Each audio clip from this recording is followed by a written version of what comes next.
Hai semua, apa khabar? Anda sedang menonton rancangan Mari Bercerita bersama saya Hafizul.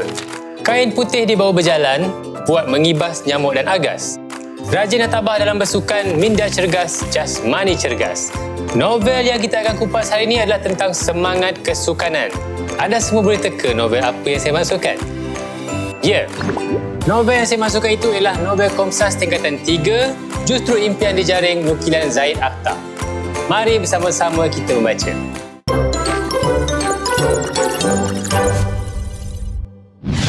Hai semua, badminton.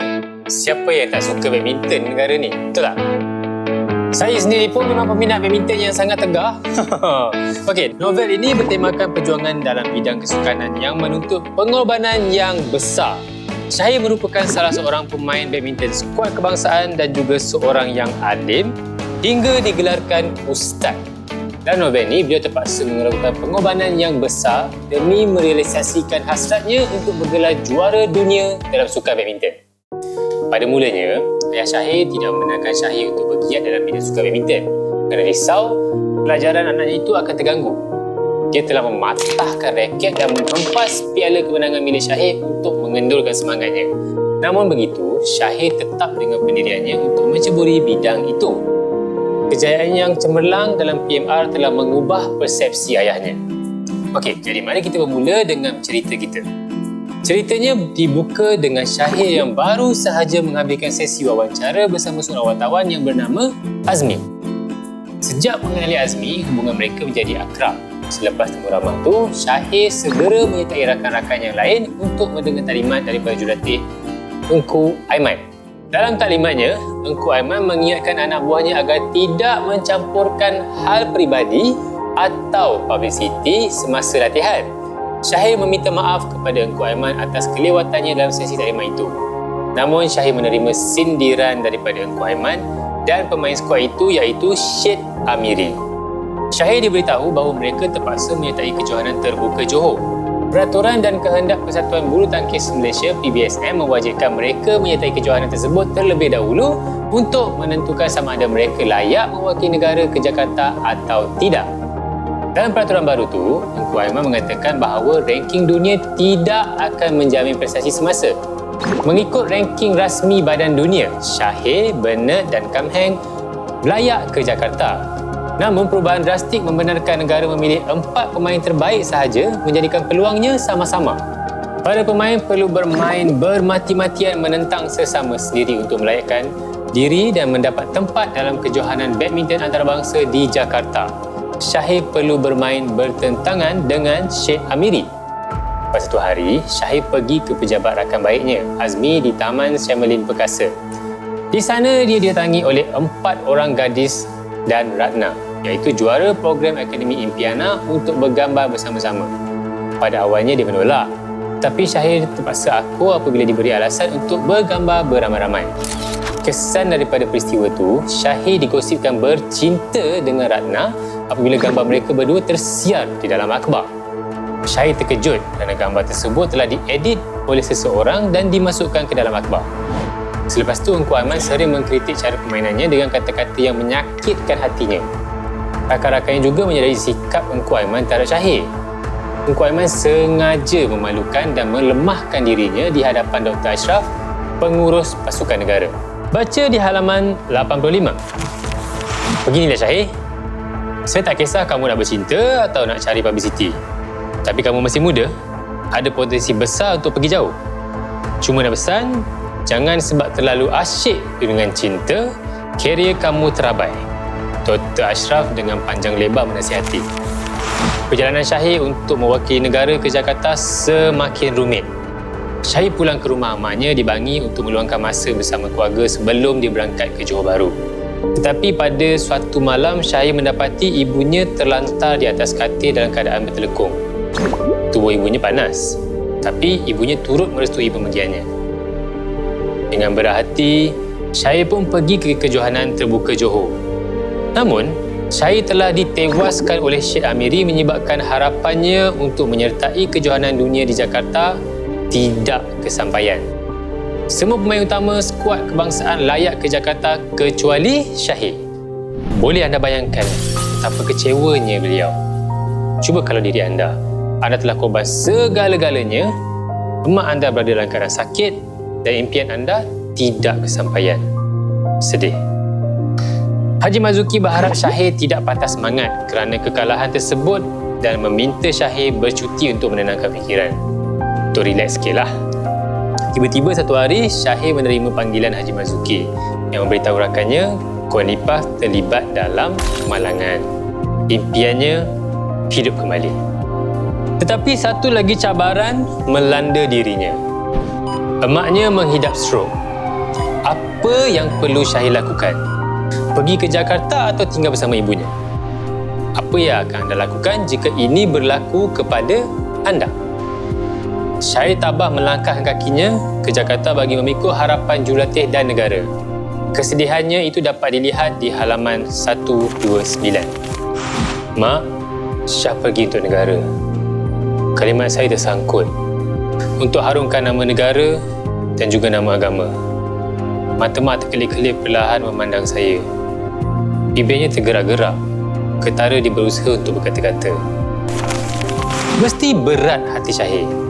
Tapi impiannya hampir di tangan. Mampukah dia melepaskannya? Di Jakarta, selepas mengharungi pertarungan yang sengit, akhirnya Syahir berjaya menundukkan wakil Indonesia. Selepas perlawanan, Syahir hampir rebah semasa majlis penyampaian hadiah dan segera dikejarkan ke hospital. Mungkin akibat kesakitan yang dialaminya, yang anda boleh rujuk pada halaman 165. Saya tunduk menahan sakit dan tidak mampu lagi berdiri. Ada yang terasa seperti hendak pecah di dalam sana. Saya hilang suara dan daya imbangan badan.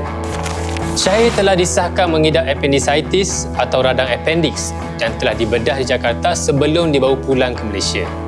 Syahir amat bersyukur dan menganggap bahawa kemenangan itu adalah untuk bangsa, agama dan negara. Sebaik tiba di Malaysia, Syahir melawat emaknya di hospital dan menyerahkan pingat yang dimenanginya kepada emaknya. Azam Syahir yang seterusnya ialah mewakili negara ke Sukan Olimpik pula. Novel ni memaparkan kegigihan, kerajinan serta semangat cinta akan negara seorang pemuda yang perlu diterapkan dalam diri kita. Bukan senang nak jadi atlet negara. Banyak yang mereka lalui dan korbankan. Mungkin ada yang mengatakan bahawa Syahir ni mementingkan diri sendiri hingga meninggalkan mak di hospital.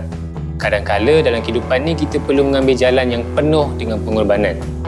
Okey, jangan ke mana-mana, kita akan berehat sebentar dan bertemu sekali lagi selepas ini.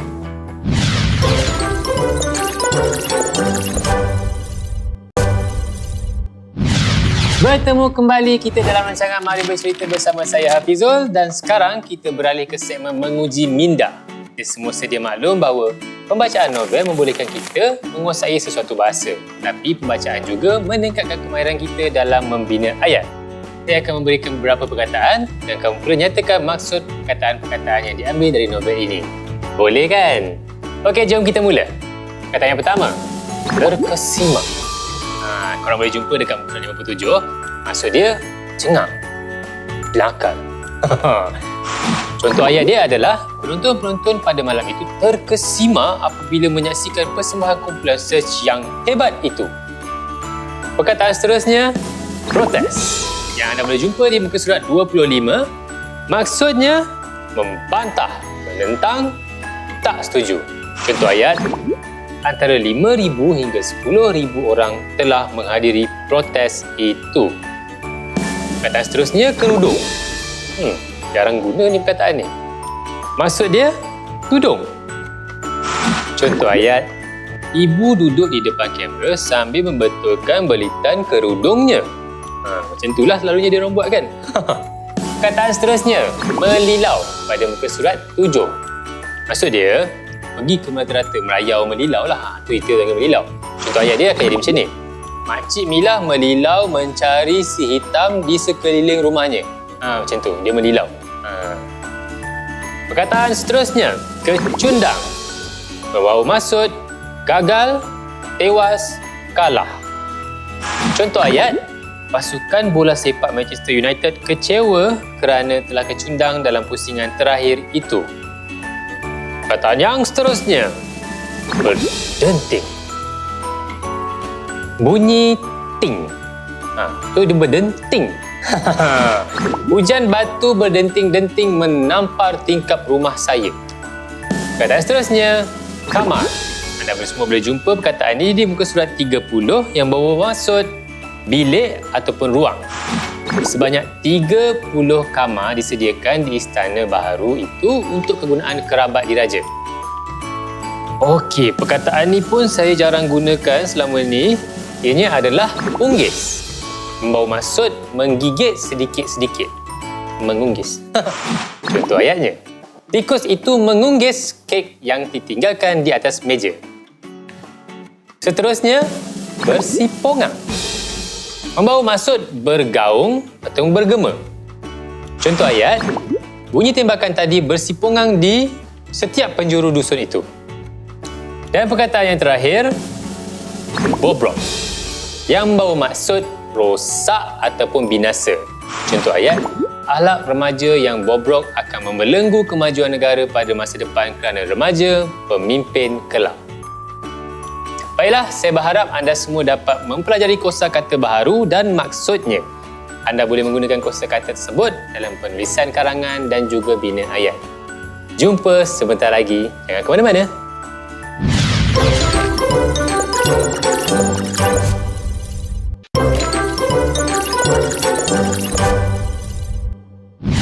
Selamat kembali ke Mari Bercerita bersama saya Hafizul. Hari ini kita mengupas novel Komsas tingkatan 3, Justru Impian Dijaring, kilan Zaid Akhtar.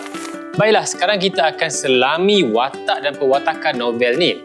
Dalam sebuah novel, banyak watak yang dipaparkan oleh pengarang. Watak-watak tersebut berperanan untuk menghidupkan dan mengembangkan cerita. Pada umumnya, terdapat dua jenis watak yang diketengahkan dalam novel, iaitu watak utama dan watak sampingan. Watak utama dan watak sampingan itu pula boleh dikelaskan kepada beberapa jenis berdasarkan peranan yang dimainkan oleh watak-watak tersebut dalam sesebuah cerita. Okey, siapa watak utama? Watak utama kita ialah Syahir.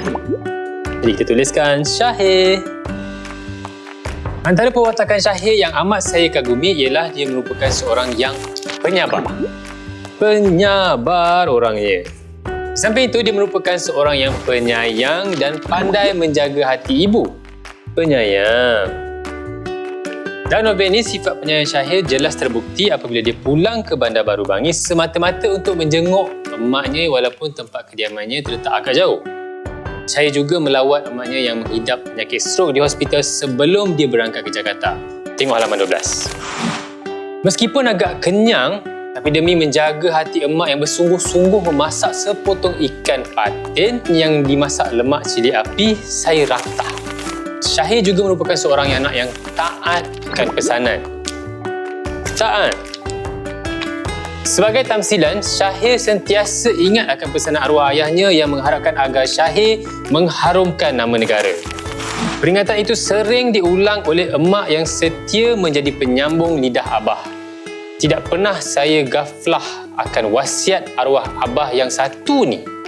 Kekal saya genggam hingga kini. Seterusnya kita ke watak antagonis atau watak sampingan, iaitu Engku Aiman. Engku Aiman menjadi ketua jurulatih walaupun baru berusia pertengahan 40-an. Terdapat 3 contoh peristiwa yang membuktikan Engku Aiman seorang antagonis. Antara sikap antagonis yang dipamerkan oleh Engku Aiman ialah sikap pilih kasih. Contohnya, beliau sering mencemuh Syahir dan memuji-muji Syekh Amiri yang dianggap sebagai anak emas. Selain itu, Engku Aiman juga seorang yang memandang rendah akan keupayaan orang lain. Memandang rendah pun tak best. Misalnya, beliau mengatakan bahawa Syahir seorang pemain yang lembab, kelang kabut, mudah terikut-ikut dan sebagainya. Permainan awak selalu tidak konsisten. Kadang-kadang macam yoyo. Kelam kabut, tak ada arah. Mudah terikut-ikut rentak lawan. Macam mana nak lawan pemain-pemain China? Itu dakwaannya pagi semalam. Akhir sekali, Engku Aiman juga merupakan seorang yang mengambil kesempatan. 3 sifat antagonis yang paling tak seronok bila ada pada seorang coach dan kita adalah atlet. Dengan ketidakhadiran Haji Marzuki ke sesi latihan, hal ini membuka peluang Engku Aiman untuk menyindir Syahir. Keheranan saya benar-benar memuncak. Saya sendiri tidak pasti puncanya Engku Aiman amat beria-ria benar menyelar permainan saya sejak kemarin. Dia memang kuat mengkritik, tapi yang diterima kali ini amat menyakitkan. Itu anda boleh lihat di halaman 71. Namun begitu, Syahir masih dapat bersabar. Dan kita terus ke watak sampingan yang seterusnya, iaitu Haji Marzuki. Haji Marzuki. Beliau merupakan jurulatih yang berpengalaman, berwibawa dan bertaraf dunia. Berwibawa. Seterusnya, beliau juga seorang yang sangat pandai membaca gerak hati, penyabar, suka memberi nasihat dan motivasi. Beliau seorang yang baik hati. Baiklah, merujuk kepada novel Justru Impian Dijaring karya Zaid Akhtar, terdapat pelbagai peristiwa yang dapat memberikan impak positif dalam sanubari setiap pembacanya sebagai iktibar. Penulis telah menjelaskan bahawa peristiwa-peristiwa tersebut dalam satu plot tersusun kemas dan cantik supaya para pembaca dapat memahami isi tersirat yang begitu signifikan yang ingin disampaikan olehnya. Antara plot yang menonjolkan pengajaran berharga kepada pembaca adalah peristiwa Syahir diuji dengan sikap orang sekeliling terhadap dirinya. Syed Amiri dan Engku Aiman sering kali menyindirnya ketika ketiadaan Haji Marzuki. Selain itu, peristiwa penentangan ahli keluarga Syahir terhadap minatnya dalam bidang sukan. Kesimpulannya, kita perlulah berpendirian teguh seperti Syahir supaya dapat menempa kejayaan dalam hidup kita.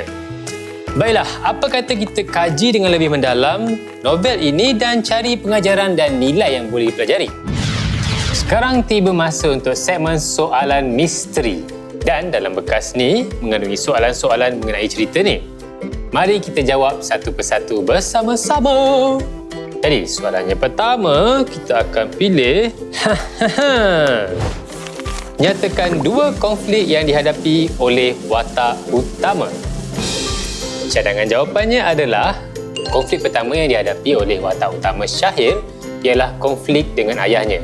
Contoh, Syahir pernah dihalang oleh arwah ayahnya untuk berkecimpung dalam dunia sukan badminton. Konflik kedua yang dihadapi olehnya ialah konflik dengan Persatuan Bulu Tangkis Se-Malaysia ataupun dengan kata lain PBSM. Pihak PBSM telah mengubah sistem pemilihan untuk mewakili negara dan menyebabkan Syahir hampir tidak dapat mewakili negara ke Jakarta. Soalan yang seterusnya adalah, apakah nasihat Haji Marzuki kepada Syahir apabila semua pemain utama skuad kebangsaan layak ke Jakarta kecuali Syahir? Saya bagi masa untuk anda fikirkan kejap. Okey, contoh jawapan dia, okey? Haji Marzuki menasihati Syahir agar sentiasa bersikap rasional dan tenang sebagai persediaan ke Jakarta. Jadi kita terus ke soalan yang seterusnya.